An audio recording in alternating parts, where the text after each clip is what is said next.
اور حضرت عمر کی حکومت صرف انسانوں پر نہیں تھی، عمر کی حکومت پانیوں پر بھی تھی، عمر کی حکومت آگ پر بھی تھی، عمر کی حکومت ہواؤں پر بھی تھی، اور عمر کی حکومت دھرتی پر مٹی پر بھی تھی۔ آپ جانتے ہیں کہ مصر کے گورنر نے لکھا کہ یہاں تو عجیب کہانیاں ہیں۔ کیا ہوا؟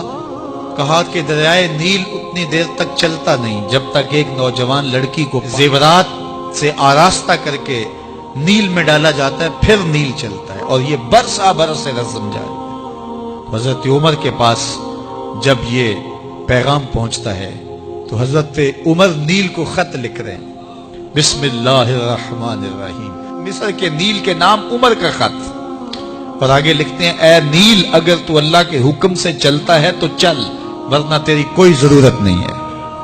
اور رکا لکھ کر قاصد کو دیا، جا کے یہ دریائے نیل میں ڈال دو۔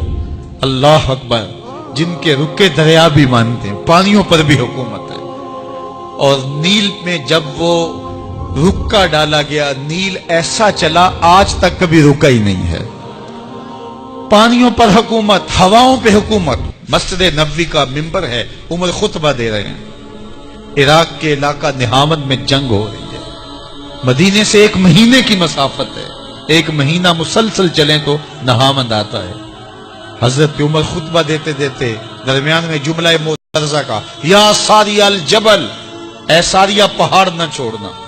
لوگ حیران ہیں، کیا ماجرا ہوا کہ ہم سے مخاطبہ ہے، ساریہ نہامند میں ہے، اور کہا ساریہ پہاڑ نہ چھوڑنا۔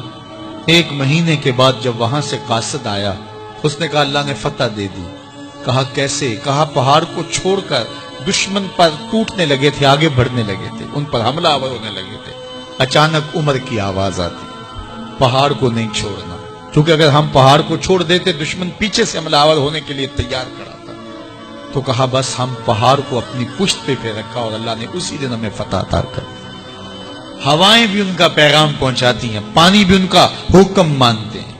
اس زمانے میں فائر بریگیڈ سسٹم نہیں تھا، لیکن ایک آگ بڑھتی آ رہی ہے شہر کی طرف۔ لوگوں نے حضرت عمر کو بتایا، امیر المومنین، آگ پھیلتی آگے بڑھتی چلی آ رہی ہے اور شہر کو اپنے قابو میں لینے والی ہے۔ عمر اپنی چادر اتارتے اور حضرت تمیم داری کو دیتے ہیں، کہا یہ چادر لے جاؤ اور ایسے ایسے کرو، آگ پیچھے بھاگتی چلی جائے۔ تو چادر ہلاتے جاتے ہیں حضرت تمیم داری، اور آگ پیچھے بھاگتی چلی جاتی۔ مٹی بھی حکم مانتی ہے۔ ایک لونڈی کھڑی رو رہی ہے راستے میں، کہا تجھے کیا ہوا؟ کہا ٹھوکر لگی، میرا تیل زمین میں بہہ گیا، میری مالکہ بڑی سخت ہے، وہ مجھے کہے گی تم نے یہ کیا کیا۔ عمر درہ زمین پہ مارتے ہیں، پھر الارض الم عادل علیک، زمین عمر نے تیری چھاتی پہ عدل نہیں کیا؟ تو عمر کے ہوتے ہوئے اس کا تیل پی جائے؟ زمین تیل باہر نکال دیتی ہیں، فرماتے ہیں ڈال لے اپنے برتن میں۔ تو یہ عمر کے ان کا حکم مٹی بھی مانتی ہے، ان کا حکم ہوائیں بھی مانتی ہیں، دریا بھی مانتے ہیں، ان کا حکم پانی اور آگ بھی مانتی ہے۔ وہ عمر، میرے حضور فرماتے ہیں ان الشیطان یفر من ذل عمر، میرا عمر وہ ہے جس کے سائے کو دیکھ کے شیطان بھی بھاگ جاتا ہے۔ حضرت عمر رضی اللہ تعالیٰ عنہ نے ایک بہترین نظم و نسق دیا اور امور سلطنت کو اس انداز سے منظم کیا۔